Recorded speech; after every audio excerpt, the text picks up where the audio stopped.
वो भी जिंदाबाद जिंदाबाद आशा वर्कर यूनियन जिंदाबाद जिंदाबाद आशा वर्कर तो पूरे हिंदुस्तान का संगठन है। आशा वर्कर तो जम्मू कश्मीर का संगठन है।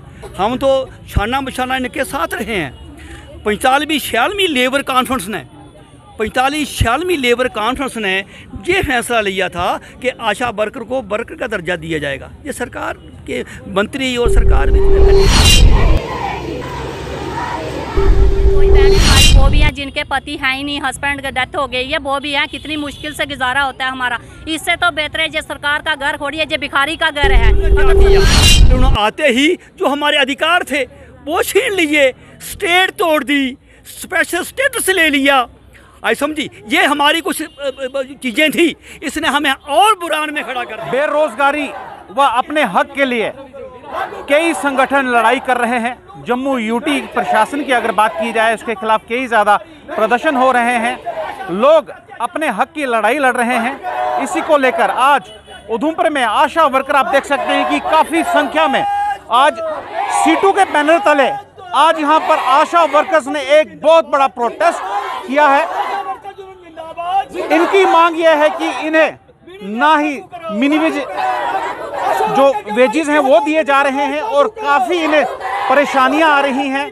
कई सालों से ये आशा वर्कर का कार्य कर रही हैं, लेकिन अभी तक इनकी ना ही कोई वेतन फिक्स किया गया है और कई आशा वर्कर रिटायर हो चुकी हैं, लेकिन अभी तक यूटी प्रशासन की तरफ से इनकी कोई भी मांग को माना नहीं गया है। आज सीटों के बैनर तले आज इन्होंने प्रोटेस्ट रखा है और अपनी मांगों को लेकर यूटी प्रशासन से मांग कर रही है कि इनकी मांगों को जल्द से जल्द पूरा किया जाए। इनसे बात करेंगे, जानेंगे कि क्या परेशानियां इन्हें आ रही हैं और क्यों अभी तक सरकार की तरफ से इनकी मांगों को गौर नहीं किया गया है। जी मैडम, क्या कहेंगी? काफी समय से आप प्रोटेस्ट कर रही हैं, अपनी मांगों को लेकर प्रदर्शन कर रही हैं, लेकिन प्रशासन की तरफ से, यूटी प्रशासन की तरफ से आपकी मांगों पर अभी तक गौर नहीं किया गया है। सर हाँ, नहीं कर रहे हैं गौर, पर कोई बात नहीं, हम भी चुप नहीं बैठेंगे। हमने भी अपना हक लेके ही रहना है। तो अब हम इतना सा प्रोटेस्ट कर रहे हैं, इससे भी बढ़िया करेंगे। हमारी 15,000 आशा वर्कर है जम्मू कश्मीर की, तो हम चुप नहीं बैठेंगे, हम अपना हक लेके रहेंगे, क्योंकि हमारी मेहनत का फल हमें नहीं मिलता है। जितना ज़्यादा काम दिया जाता है उतने हमें पैसे नहीं। परेशानियां क्या क्या आपको आ रही हैं? परेशानियां यही आ रही हैं कि काम बहुत ज़्यादा है। अभी कोविड में 2 साल से हम काम कर रहे हैं, कोई भी डॉक्टर या कोई भी मतलब जो है मुलाजिम है इनका, कोई कोविड पेशेंट के पास नहीं जाता। जो हमें डील करते हैं पेशेंट को, तो उसको किट प्रोवाइड करनी हो, कोई दवाई पर देनी हो, तो सब ऑक्सीमीटर वगैरह सब हम देते हैं।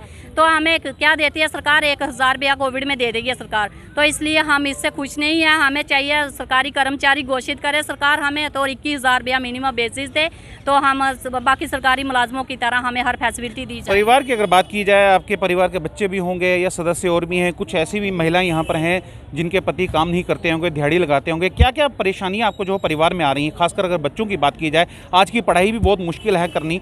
कितनी परेशानी आपको आ रही है? हाँ सर, बहुत परेशानी आ रही है। कोई बहनें हमारी वो भी हैं जिनके पति हैं ही नहीं, हस्बैंड की डेथ हो गई है, वो भी हैं। कितनी मुश्किल से गुजारा होता है हमारा। इससे तो बेहतर है जो सरकार का घर खोड़िए, जो भिखारी का घर है। अगर सरकार का घर हो तो सरकार को पता होना चाहिए हमने महिला ना घर की छोड़ी है ना गार्ड की छोड़ी है। हम ना घर के काम के लिए अगर गाय भैंस ही रखते तो भी अपनी महिला मतलब गुजारा कर सकती थी। हम लोगों के पीछे काम कर रहे हैं गाँव में, तो दिया कुछ नहीं जाता। हमारे बच्चे खज्जल हो जा रहे हैं, हमारे बच्चों को कोई सुविधा नहीं मिलती है पढ़ाई के लिए। नहीं, हम उनको अच्छी तरह खाना नहीं खिला सकते, कोई फ्रूट वगैरह कुछ नहीं कर सकते हैं उनके लिए। इसलिए 2,000 से हम क्या करें? अपना नहीं खर्चा कर सकते तो बच्चों का क्या करेंगे?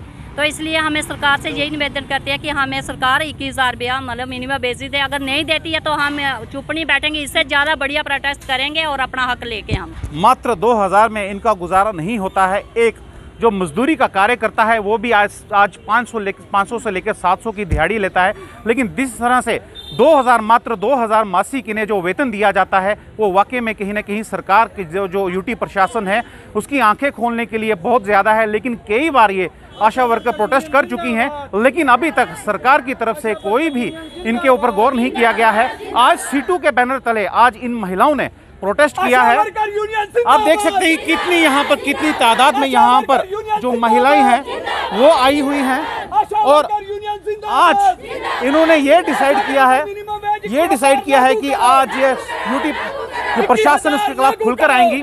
सीटू के जनरल सेक्रेटरी ओम प्रकाश जी हमारे साथ मौजूद हैं। आज इन्हीं के बैनर तले ये प्रोटेस्ट किया जा रहा है, क्योंकि हमेशा ये लेबर यूनियन को लेकर कई लोगों की परेशानी आती है, ये हमेशा आगे रहते हैं। आज इन्हीं के बैनर तले उधमपुर में भी आज इन महिलाओं ने जो प्रोटेस्ट किया है। ओम प्रकाश जी, क्या कहेंगे? आज आप भी इन महिलाओं के साथ इनमें सम्मिलित हुए हैं और इनकी आवाज़ को उठा रहे हैं, क्या कहेंगे? पहले तो आपका शुक्रिया। मेरे साथ मेरी टीम जगदीश राज जी सेक्रेटरी, जियालाल जी सेक्रेटरी, मुजफ्फर बानी जी वाइस प्रेसिडेंट, काजी जी, बाकी साथी। तो रहा सवाल, हरमेश जी हमारे LIC इंश्योर से कंस्ट्रक्शन वर्कर के नेता हैं। रहा सवाल आशा वर्कर का, आशा वर्कर तो पूरे हिंदुस्तान का संगठन है। आशा वर्कर तो जम्मू कश्मीर का संगठन है। हम तो शाना बशाना इनके साथ रहे हैं। 45-46वीं लेबर कॉन्फ्रेंस ने 45-46वीं लेबर कॉन्फ्रेंस ने ये फैसला लिया था कि आशा वर्कर को वर्कर का दर्जा दिया जाएगा। ये सरकार के मंत्री और सरकार बीच में बैठी थी। हम ये डिमांड कर रहे हैं कि सरकार इन पर मिनिमम वेज लागू करे। मिनिमम वेज स्टेट का मिनिमम वेज नहीं, सेंटर का अब ड्यूटी बन चुकी है। ओम प्रकाश जी, यही तो बात जाननी है कि डायरेक्ट जो है यूटी प्रशासन वो सीधा सेंट्रल गवर्नमेंट के साथ चल रहा है, यहाँ पर कोई सरकार नहीं है, तब भी लोगों की सुनवाई नहीं हो रही है, क्या कहेंगे? देखिए, बात ये है, जहाँ तक सुनवाई का सवाल है, ये आप खुद जानते हैं क्या सुनवाई हो रही है। लोगों को काफ़ी उम्मीद थी कि अब ये एडमिनिस्ट्रेशन आ गई, ये कुछ करेगी। इन्होंने क्या किया? इन्होंने आते ही जो हमारे अधिकार थे वो छीन लिए, स्टेट तोड़ दी, स्पेशल स्टेटस ले लिया। आई समझी, ये हमारी कुछ चीज़ें थी, इसने हमें और बुरान में खड़ा कर दिया। रहा सवाल इन आशा का सवाल रहा, आशा के बारे में हम ये चाहते हैं कि आशा पर centre minimum wage 21,000 minimum wage लागू हो। नहीं तो 24 सितंबर को पूरा हिंदुस्तान आशा स्ट्राइक पर जा रही है। जम्मू कश्मीर में भी आशा स्ट्राइक पर जाएगी। और उस कड़ी में जहाँ आगे, इसके पहले डायरेक्टर मिशन के पास 4 तारीख हम थे, वहाँ हमने कहा डायरेक्टर साहब हम हर डिस्ट्रिक्ट हेडक्वार्टर में जाएंगे। हर डिस्ट्रिक्ट हेडक्वार्टर से सारी आशा जम्मू नहीं आ सकती, हमारी लीडरशिप जम्मू आएगी। और ये आप सोच लीजिए, और 24 सितंबर के बाद ये सारी आशा रोडों पर होगी। जिस तरीके से महाराष्ट्र में आंदोलन चला 9 जून से 15 जून तक, सारी सरकार को जकाया और सरकार ने एग्रीमेंट किया कि हम इनको मिनिमम वेज देंगे। वहाँ आशा 12,500 रुपये उनकी सैलरी हो गई। जी, मिनिमम वेजेस की अगर बात की जाए, वो भी इन्हें नहीं दिया जा रहा है। ये भी कहीं ना कहीं जो है सरकार प्रशासन को इसके बारे में सोचने की गहनता से ज़रूरत है। अब देखिए महामारी है, महामारी में सरकार ये आशा अगली कतार में है। एक साइड एम्प्लॉई 1.5 लाख ले रहा है, ये भी कोविड वॉरियर है कहीं ना कहीं। एक साइड सरकार 1.5 लाख एम्प्लॉई ले रहा है, एक साइड आशा को 2,000 भी नहीं।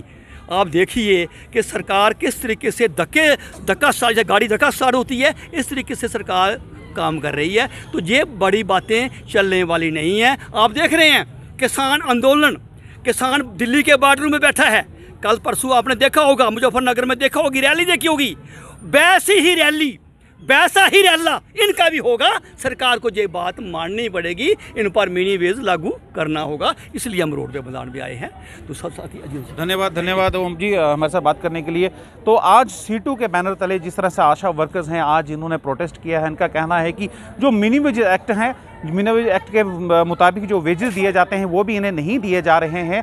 और कोविड की अगर बात करें, जिस तरह से पहली और दूसरी लहर में इन आशा वर्कर्स ने काम किया है वो सराहनीय था, लेकिन यूटी प्रशासन इसके बारे में कुछ नहीं सोचा। आज ये बेबस हो चुकी हैं और यूटी प्रशासन के खिलाफ ज़ोरदार यहाँ पर जो है प्रदर्शन किया जा रहा है अपनी मांगों को लेकर। उन्होंने ये भी कहा है, जो सीटू के जो जनरल सेक्रेटरी हैं ओम प्रकाश, इनका कहना है कि अगर जल्द इनकी मांगों के बारे में गौर नहीं किया गया तो 24 सितंबर को पूरा भारतवर्ष जो है वो आशा वर्कर्स की तरफ से बंद किया जाएगा अपनी मांगों को लेकर।